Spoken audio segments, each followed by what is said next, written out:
À propos, malgré la quantité d'esprits en tout genre dans la nature, il n'existe aucun concept pouvant se rapprocher de celui du Lietchi. En russe, le terme est un adjectif voulant simplement dire sylvain. Dans les croyances yakoutes, il y a Bayané, l'esprit protecteur de la chasse, et l'on raconte qu'il est possible de le rencontrer en forêt.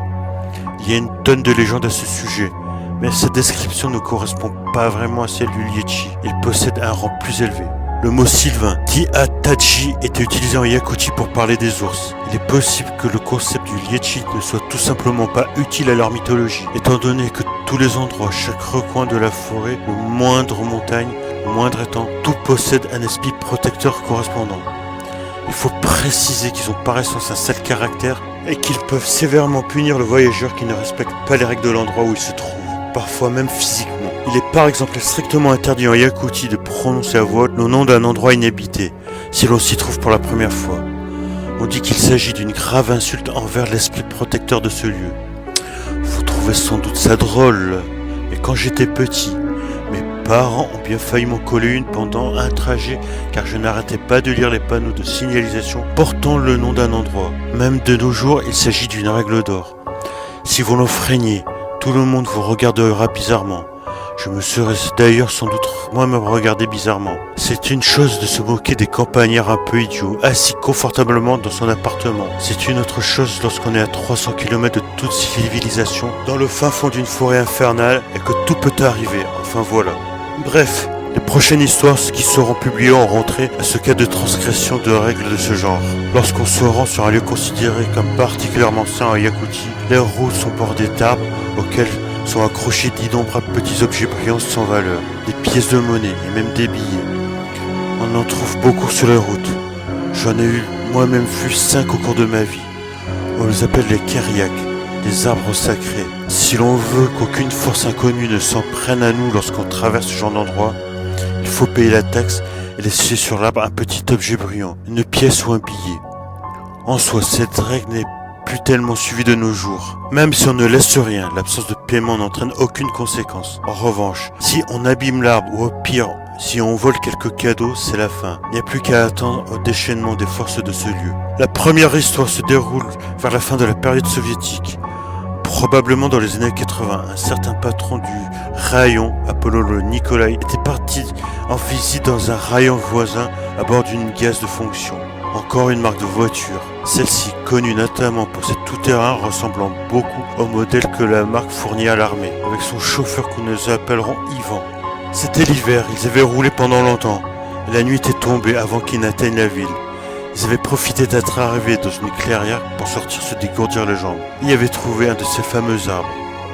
Ils savaient bien évidemment de quoi il s'agissait.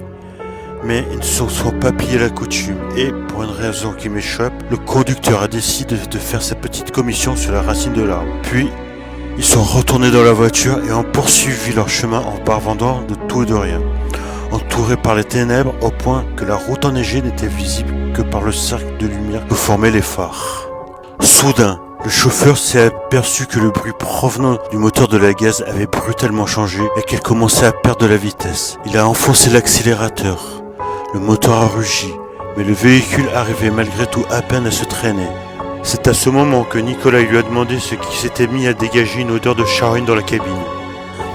Yvan a haussé les épaules, puis plus tard a jeté un œil derrière lui pour s'apercevoir qu'au milieu de la banquette arrière se trouvait un yakout décharné, vêtu d'une vieille fourrure en lambeaux, qui le regardait d'un air mauvais.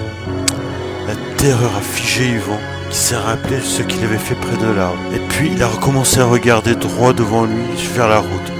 Pendant ce bref instant, il avait continué à conduire tout droit comme s'il avait été en pilote automatique.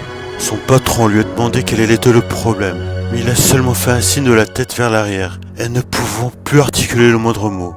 Nicolas s'est retourné et s'est tué. La puanteur s'est accentuée, la voiture se traînait comme une tortue, comme si le passager de la banquette arrière pesait plusieurs centaines de kilos. Les deux hommes étaient pâles comme des linges, mais ils ne voulaient surtout pas arrêter la voiture au milieu d'une clairière abandonnée. Ils ont poursuivi leur chemin un moment comme ça. Puis le chauffeur a lancé un regard vers le rétroviseur, mais il n'a rien vu. Il n'y avait que le siège arrière. Cependant, il n'a pas pu s'empêcher de se retourner. L'odeur lui emplissant les narines étant si forte qu'il lui aurait semblé que le passager arrière était mort et avait été laissé là pendant 2 semaines.